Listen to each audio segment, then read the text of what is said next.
ಬಣ ಬಡಿದಾಟದ ಮಧ್ಯೆ ಶಾಸಕಾಂಗ ಸಭೆ ಕರೆದಿದ್ದಾರೆ ಸಿಎಂ. ಜನವರಿ 13ಕ್ಕೆ ಎಸ್ಎಲ್ಪಿ ಸಭೆ ಕರೆದಿದ್ದಾರೆ ಸಿಎಂ ಸಿದ್ದರಾಮಯ್ಯ.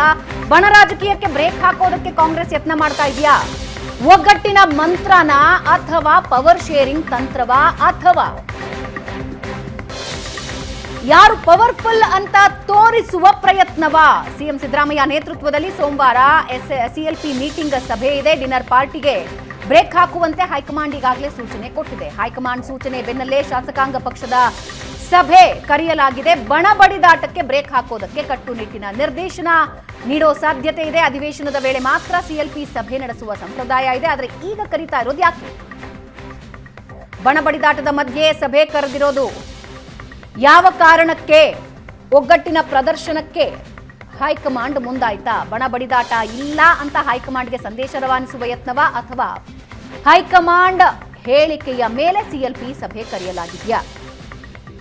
ಇವಾಗ ಇನ್ನಷ್ಟು ಡೀಟೇಲ್ಸ್ ನೀಡ್ತಾರೆ ನಮ್ಮ ಪ್ರತಿನಿಧಿ ಮಾರುತೇಶ್. ಒಬ್ಬೊಬ್ಬರು ಒಂದೊಂದು ಹೇಳಿಕೆಗಳನ್ನ ಕೊಡ್ತಾ ಇದ್ದಾರೆ. ರಾಜ್ಯದ ನಾಯಕರು ಕೊಡ್ತಾ ಇರೋ ಹೇಳಿಕೆನ ನಾವು ನೋಡ್ತಾ ಇದ್ದೀವಿ. ಒಟ್ಟಿನಲ್ಲಿ ಅಲ್ಲಿ ದೊಡ್ಡ ಮಟ್ಟಿಗೆ ಅಸಮಾಧಾನ ಎದ್ದಿದೆ. ಯಾವಾಗ ಡಿಸಿಎಂ ಡಿಕೆ ಶಿವಕುಮಾರ್ ದೆಹಲಿಗೆ ಹೋದ್ರು, ಅಲ್ಲಿಂದ ಹೈಕಮಾಂಡ್ ನಿಂದ ಒಂದು ಸಂದೇಶ ಬಂತು ಅಂದ ತಕ್ಷಣ. ಆದ್ರೆ ಈಗ ಸಿಎಲ್ಪಿ ಮೀಟಿಂಗ್ ಮುಖ್ಯ ಉದ್ದೇಶ ಏನು? ಭಾವನ ಒಂದಂತೂ ಸ್ಪಷ್ಟವಾಗ್ತಾ ಇದೆ. ಯಾಕೆಂದರೆ ಈ ರೀತಿಯಾದಂತಹ ಸಂದರ್ಭಗಳಲ್ಲಿ ಶಾಸಕಾಂಗ ಪಕ್ಷ ಸಭೆ ಕರೀತಾ ಇರುವಂಥದ್ದು, ಆ ಸಭೆಗೆ ಒಂದು ಮಹತ್ವ ಇದೆ ಅನ್ನೋದಂತೂ ಯಾವುದೇ ಅನುಮಾನ ಇಲ್ಲ. ಯಾಕಂದರೆ ಯಾವಾಗಲೂ ಅಧಿವೇಶನದ ಸಂದರ್ಭದಲ್ಲಿ ಶಾಸಕಾಂಗ ಪಕ್ಷದ ಸಭೆಗಳು ನಡೀತಾ ಇತ್ತು. ಆ ಸಂದರ್ಭದಲ್ಲಿ ಅಧಿವೇಶನದ ಪ್ಲಾನ್ ಆಫ್ ಆ್ಯಕ್ಷನ್ಗಳ ಬಗ್ಗೆ ಯೂಶ್ವಲಿ ಶಾಸಕಾಂಗ ಪಕ್ಷದ ಸಭೆಗಳಲ್ಲಿ ಚರ್ಚೆಗಳು ನಡೀತಾ ಇತ್ತು.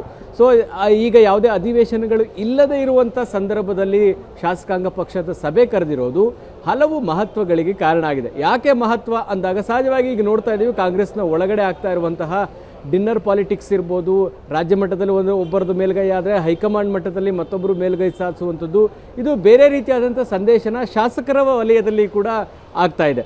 ಜೊತೆಗೆ ಶಾಸಕರು ತಮಗೆ ತಾವೇನಾದರೂ ಅಭಿಪ್ರಾಯಗಳನ್ನು ಈ ವಿಚಾರದಲ್ಲಿ ಹೇಳ್ಕೊಳ್ಳೋದಕ್ಕೆ ಮಾಧ್ಯಮಗಳ ಮುಂದೆ ಬಂದಾಗ ಸಹಜವಾಗಿ ಯಾವ ಶಾಸಕರು ಕೂಡ ಈ ವಿಚಾರಗಳನ್ನು ಮಾಧ್ಯಮಗಳ ಮುಂದೆ ಮಾತನಾಡಲಿಕ್ಕೆ ರೆಡಿ ಇಲ್ಲ. ಹೀಗಾಗಿ ಶಾಸಕಾಂಗ ಪಕ್ಷದ ಸಭೆ ಕರೆದ್ರೆ ಶಾಸಕರು ಮುಕ್ತವಾಗಿ ಈ ಎಲ್ಲ ವಿಚಾರಗಳ ಬಗ್ಗೆ ಚರ್ಚೆ ಮಾಡ್ಬೋದು. ಜೊತೆಗೆ ಒಂದು ಕ್ಲಾರಿಟಿಯನ್ನು ಕೂಡ ಅವರು ಪಡೆದುಕೊಳ್ಬೋದು. ಆ ಕಾರಣಕ್ಕಾಗಿ ಶಾಸಕಾಂಗ ಪಕ್ಷದ ಸಭೆ ಮಹತ್ವವನ್ನು ಪಡೆದುಕೊಂಡಿದೆ. 13ನೇ ತಾರೀಕು ಖಾಸಗಿ ಹೋಟೆಲ್ನಲ್ಲಿ ಸಿಎಂ ಸಿದ್ದರಾಮಯ್ಯನವರ ನೇತೃತ್ವದಲ್ಲಿ ಶಾಸಕಾಂಗ ಪಕ್ಷದ ಸಭೆ ನಡೆಯುತ್ತೆ. ಈಗ ಇರುವಂಥ ಕುತೂಹಲ, ಈ ಶಾಸಕಾಂಗ ಪಕ್ಷದ ಸಭೆಗೆ ಎಐಸಿಸಿ ನಾಯಕರು ಅಥವಾ ಹೈಕಮಾಂಡ್ನ ನಾಯಕರು ಯಾರಾದರೂ ಬರ್ತಾರೆ? ಯಾಕಂದರೆ ಹಿಂದೆ ನಡೆದಿರ್ತಕ್ಕಂಥ ಶಾಸಕಾಂಗ ಪಕ್ಷದ ಸಭೆಗಳಿಗೆ ಸುರ್ಜೇವಾಲಾ ಬಂದಿದ್ದರು, ವೇಣುಗೋಪಾಲ್ ಬಂದಿದ್ದರು, ಖರ್ಗೆ ಅವರು ಕೂಡ ಬಂದಿದ್ದರು. ಹೀಗಾಗಿ 13ನೇ ತಾರೀಕು ನಡೆಯುವಂಥ ಶಾಸಕಾಂಗ ಪಕ್ಷದ ಸಭೆಗೆ ಹೈಕಮಾಂಡ್ ನಾಯಕರು ಯಾರಾದರೂ ಬಂದರೆ ಅದರ ಮಹತ್ವ ಈಗ ಇನ್ನೊಂದು ಹಂತಕ್ಕೆ ಮೇಲು ಹೋಗೋದ್ರಲ್ಲಿ ಯಾವುದೇ ಅನುಮಾನ ಇಲ್ಲ. ಇದನ್ನು ಬಿಟ್ಟು ನೋಡೋದೇ ಆದರೆ ಹಲವು ವಿಚಾರಗಳಿಗಾಗಿ ಶಾಸಕಾಂಗ ಪಕ್ಷದ ಸಭೆ ನಡೀಲೇಬೇಕಾಗಿದೆ. ಒಂದು, MLCಗಳ ಆಯ್ಕೆ ಆಗಬೇಕಾಗಿದೆ. ಬಜೆಟ್ ಈಗ ಹತ್ತಿರ ಆಗ್ತಾ ಇರೋದ್ರಿಂದ ಶಾಸಕರಿಂದ ಏನಾದರೂ ಅನುದಾನದ ವಿಚಾರಗಳ ಬಗ್ಗೆ ಸಲಹೆ ಸೂಚನೆಗಳಿದ್ದರೆ ಅಥವಾ ಅವರ ಏನಾದರೂ ಐಡಿಯಾಲಜಿಗಳಿದ್ದರೆ ಅಥವಾ ಯಾವುದಾದ್ರು ಯೋಜನೆಗಳ ಬಗ್ಗೆ ಪ್ರಪೋಸಲ್ ಇದ್ದರೆ ಅದೆಲ್ಲವನ್ನು ಮುಕ್ತವಾಗಿಯೂ ಕೂಡ ಶಾಸಕಾಂಗ ಪಕ್ಷದ ಸಭೆಯಲ್ಲಿ ಹೇಳೋದಕ್ಕೆ ಅವಕಾಶಗಳಿದ್ದಾವೆ.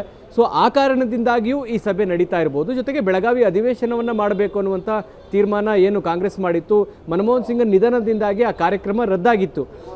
ಆ ಕಾರ್ಯಕ್ರಮದ ಯಶಸ್ವಿಗಾಗಿ ಎಲ್ಲ ಶಾಸಕರು ಮುಕ್ತ ಮನಸ್ಸಿನಿಂದ ಕೆಲಸ ಮಾಡಬೇಕು ಅನ್ನುವ ಕಾರಣಕ್ಕಾಗಿ ಆ ಒಂದು ಕಾರ್ಯಕ್ರಮದ ಹಿನ್ನೆಲೆಯಲ್ಲಿಯೂ ಕೂಡ ಈ ಶಾಸಕಾಂಗ ಪಕ್ಷದ ಸಭೆಯಲ್ಲಿ ಚರ್ಚೆ ನಡೆಯುವಂಥ ಸಾಧ್ಯತೆಗಳಿಗೆ ಹೀಗೆ ಹಲವು ವಿಚಾರಗಳು ಸರ್ಕಾರದ ಮುಂದೆ ಇದೆ. ಸೊ ಈ ಎಲ್ಲ ವಿಚಾರಗಳ ಬಗ್ಗೆ ಚರ್ಚೆ ಮಾಡಲಿಕ್ಕೆ ಶಾಸಕಾಂಗ ಪಕ್ಷದ ಸಭೆ ಕರೆಯಲಾಗಿದೆ ಅನ್ನುವಂಥ ಮಾಹಿತಿಗಳಿದ್ದಾವೆ. ಆದರೆ ಎಲ್ಲದಕ್ಕೂ ಹೆಚ್ಚು ಮಹತ್ವ ಪಡೆದುಕೊಂಡಿರುವಂಥದ್ದು ಕಾಂಗ್ರೆಸ್ನ ಒಳಗಿನ ಡಿನ್ನರ್ ಪಾಲಿಟಿಕ್ಸ್ ಮತ್ತು ಗುಂಪುಗಾರಿಕೆಯ ವಿಚಾರ.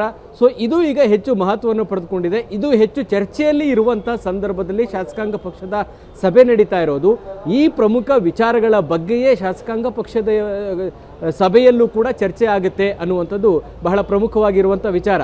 ಇನ್ನೊಂದು ಕಡೆ ಬಹಳ ಸೀನಿಯರ್ ಇರುವಂಥ ಶಾಸಕರು ಕೂಡ ಸಚಿವ ಸಂಪುಟ ವಿಸ್ತರಣೆಯ ಬಗ್ಗೆ ಸಾಕಷ್ಟು ಒತ್ತಡವನ್ನು ಹಾಕ್ತಾ ಇದ್ದಾರೆ. ಸಚಿವ ಸಂಪುಟ ವಿಸ್ತರಣೆಯ ಬಗ್ಗೆಯೂ ಕೂಡ ತಮ್ಮ ಅಭಿಪ್ರಾಯಗಳನ್ನು ಮುಕ್ತವಾಗಿ ಹೇಳ್ಕೊಳ್ಳೋದಕ್ಕೆ ಶಾಸಕಾಂಗ ಪಕ್ಷದ ಸಭೆಯಲ್ಲೂ ಕೂಡ ಅವಕಾಶಗಳು ಸಿಗಬಹುದು ಅಂತ ಕಾಣಿಸುತ್ತೆ ಭಾವನಾ. ಈ ಎಲ್ಲ ಕಾರಣಗಳಿಂದಾಗಿ ಬಹುಶಃ ಶಾಸಕಾಂಗ ಪಕ್ಷದ ಸಭೆಯನ್ನು ಮುಖ್ಯಮಂತ್ರಿಗಳು ಕರೆದಿದ್ದಾರೆ ಅಂತ ಕಾಣಿಸ್ತಾ ಇದೆ ಭಾವನಾ. ಆದ್ರೆ ಸದ್ಯಕ್ಕೆ ಈ ತಳಮಳಕ್ಕೆ, ಈ ಗೊಂದಲಗಳಿಗೆ, ಈ ಹೇಳಿಕೆಗಳಿಗೆ ಬ್ರೇಕ್ ಬೀಳೋ ಸಾಧ್ಯತೆ ಕಂಡು ಬರ್ತಾ ಇಲ್ಲ. ಈ ಹಿಂದೆ ಇದ್ದಿದ್ದು ಎಲೆಕ್ಷನ್ಗಳಿದ್ವು, ಎಲೆಕ್ಷನ್ನ ಸಂದರ್ಭದಲ್ಲಿ ಭಿನ್ನಾಭಿಪ್ರಾಯ ಹೊರಗೆ ಕಾಣೋ ಹಾಗೆ ಮಾಡಬಾರ್ದು ಅನ್ನೋದು ಎಲ್ಲರ ಉದ್ದೇಶ ಆಗಿತ್ತು, ಒಗ್ಗಟ್ಟಿನ ಮಂತ್ರ ಜಪಿಸಲಾಗ್ತಾ ಇತ್ತು. ಆದ್ರೆ ಥಿಂಗ್ಸ್ ಹ್ಯಾವ್ ಚೇಂಜ್ಡ್. ಇವಾಗ ಪರಿಸ್ಥಿತಿ ಬದಲಾಗಿದೆ. ಇವಾಗ ಪವರ್ ಶೇರಿಂಗ್ ಯಾವಾಗ ಅಂತ ಡಿ ಕೆ ಶಿವಕುಮಾರ್ ಕಾಯ್ತಾ ಇದ್ದಾರೆ. ಈ ಹಂತದಲ್ಲಿ ಬಲ ಪ್ರದರ್ಶನ ಆಗತ್ತೋ, ಒಗ್ಗಟ್ಟಿನ ಪ್ರದರ್ಶನ ಆಗತ್ತೋ? ಅಲ್ಲ, ಈಗ ಒಂದು ಕಡೆ ಪರಮೇಶ್ವರ್ ಅವರು SC/ST ಸಮುದಾಯದ ಸಭೆಯನ್ನು ಕರೆದಿದ್ರು, ಪಕ್ಷದ ವೇದಿಕೆಯಲ್ಲೇ ಮಾಡ್ತೀವಿ ಅಂತ ಹೇಳಿದಾಗ ಹೈಕಮಾಂಡ್ ಅದಕ್ಕೆ ಅವಕಾಶ ಕೊಡದೆ ಆ ಸಭೆಯನ್ನು ಮುಂದೂಡಲಾಗಿದೆ.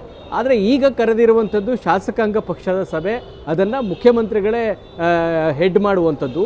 ಹಾಗಾಗಿ ಈ ಸಭೆಯಲ್ಲಿ ಏನು ಮಾಡಲಿಕ್ಕೆ ಸಾಧ್ಯ ಇಲ್ಲ. ಸೊ ಈ ಸಭೆ ನಡೀಲೇಬೇಕಾಗುತ್ತೆ. ಯಾಕಂದರೆ ಅದಕ್ಕೆ ಮುಖ್ಯಮಂತ್ರಿಗಳು ಅಥಾರಿಟಿ ಇರ್ತಾರೆ. ಅವ್ರು ಯಾವಾಗ ಬೇಕಾದರೂ ಶಾಸಕಾಂಗ ಪಕ್ಷದ ಸಭೆ ಕರಿಬೋದು, ಚರ್ಚೆ ಮಾಡ್ಬೋದು, ತಮಗೆ ಇರುವಂಥ ವಿಚಾರಗಳನ್ನು ಹೇಳ್ಕೊಳ್ಬೋದು, ವಿಚಾರಗಳನ್ನು ಕೇಳಿಸ್ಕೊಳ್ಬೋದು. ಸೊ ಹೀಗಾಗಿ ಒಂದು ಕಡೆ ಡಿ ಕೆ ಶಿವಕುಮಾರ್ ಅವರು ಪಕ್ಷದ ವಿಚಾರದಲ್ಲಿ ತಾವು ಸ್ಟ್ರಾಂಗ್ ಅನ್ನೋದನ್ನು ಪದೇ ಪದೇ ಸಾಬೀತು ಮಾಡಿದ್ದಾರೆ. ಆ ಕಾರಣಕ್ಕಾಗಿ ಹೈಕಮಾಂಡ್ನ ಮೇಲೆ ಒತ್ತಡ ಹಾಕಿ SC/ST ಸಮುದಾಯದ ಇವತ್ತೇನು ಸಭೆ ನಡೀಬೇಕಾಗಿತ್ತು ಅದನ್ನು ಕೂಡ ಮುಂದೂಡಿಕೆ ಮಾಡಿಸುವಲ್ಲಿ ಡಿ ಕೆ ಶಿವಕುಮಾರ್ ಯಶಸ್ವಿಯಾಗಿದ್ದಾರೆ. ಈ ಡಿನ್ನರ್ ಮೀಟಿಂಗ್ಗಳಿಗೆ ಬ್ರೇಕ್ ಹಾಕಿಸುವಂಥ ಕೆಲಸ ಕೂಡ ಹಿಂದೆ ಮಾಡಿದ್ದಾರೆ. ಹಾಸನದ ಸಮಾವೇಶ ಕೂಡ ಪಕ್ಷದ ವೇದಿಕೆಯಲ್ಲಿ ಆಗಬೇಕು ಅನ್ನುವಂಥ ಒತ್ತಾಯವನ್ನು ಮಾಡಿದರು. ಅದರಂತೆ ಹಾಸನದ ಸಮಾವೇಶ ಕೂಡ ಪಕ್ಷದ ವೇದಿಕೆಯಲ್ಲಿ ಆಯಿತು. ಹೀಗೆ ಹಲವು ವಿಚಾರಗಳಲ್ಲಿ ಡಿ ಕೆ ಶಿವಕುಮಾರ್ ಹೈಕಮಾಂಡ್ ಮಟ್ಟದಲ್ಲಿ ತಮ್ಮ ಅಭಿಪ್ರಾಯವನ್ನು ಮಂಡಿಸಿ ಒಂದು ನಿರ್ದೇಶನವನ್ನು ಕೊಡಿಸುವಲ್ಲಿ ಬಹಳ ಸಕ್ಸಸ್ ಆಗಿದ್ದಾರೆ. ಸೊ ಈಗ ನಾಳೆ ಶಾಸಕಾಂಗ ಪಕ್ಷದ ಸಭೆ ಅಂದರೆ 13ಕ್ಕೆ ನಡೆಯುವಂಥ ಶಾಸಕಾಂಗ ಪಕ್ಷದ ಸಭೆಯಲ್ಲಿ ಈ ವಿಚಾರಗಳು ಚರ್ಚೆಗೆ ಬರ್ತಾವ, ಅಥವಾ ಬರೀ ಅಕಾಡೆಮಿಕ್ ಅಂದರೆ ಬಜೆಟ್ನ ವಿಚಾರ ಇರ್ಬೋದು, MLCಗಳ ನೇಮಕ ವಿಚಾರ ಇರ್ಬೋದು, ಸಚಿವ ಸಂಪುಟದ ವಿಚಾರ ಇರ್ಬೋದು, ಅನುದಾನದ ವಿಚಾರ ಇರ್ಬೋದು, ಇಷ್ಟಕ್ಕೆ ಸೀಮಿತ ಆಗುತ್ತಾ ಅನ್ನೋದು ಸಭೆಯ ಬಳಿಕವಷ್ಟೇ ಗೊತ್ತಾಗಬೇಕಾಗತ್ತೆ. ಭಾವನಾ, ಎಸ್, ಧನ್ಯವಾದ.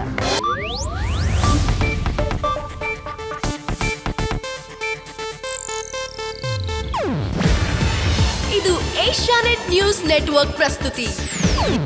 ನೀವು ನೋಡ್ತಿದ್ದೀರಾ ಏಷ್ಯಾನೆಟ್ ಸುವರ್ಣ ನ್ಯೂಸ್.